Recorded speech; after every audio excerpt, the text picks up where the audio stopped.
Welcome to Champa's kitchen. আজ আমি তৈরি করব চিংড়ি মাছ দিয়ে ওলকচুর তরকারি। এর জন্য আমি একটা ছোট আলু ডুমো ডুমো করে কেটে নুন হলুদ মাখানো আলুটা ভেজে তুলে নিলাম। এরপর আমি চিংড়ি খোসা ছাড়িয়ে চিংড়ি মাছগুলো পরিষ্কার করে নুন হলুদ মাখানো মাছগুলো কড়াতে দিয়ে তাও একটু হালকা করে ভেজে নিলাম। তারপর কড়াতে একটু সর্ষের তেল দিয়ে দিলাম, আর এই সেদ্ধ করা ওলটা আমি কড়াতে দিলাম সঙ্গে আলু।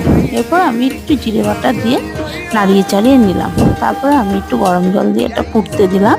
ফুটে আসার পর আমি ওই ভাজা চিংড়িগুলো কড়াতে দিয়ে একটু ভালো করে ফুটিয়ে নিলাম। বেশ কিছুক্ষণ ফুটে আসার পর আমি দিয়ে দিলাম দুটো কাঁচা লঙ্কা। কাঁচা লঙ্কা দিয়েও আমি বেশ কিছুক্ষণ ফুটালাম।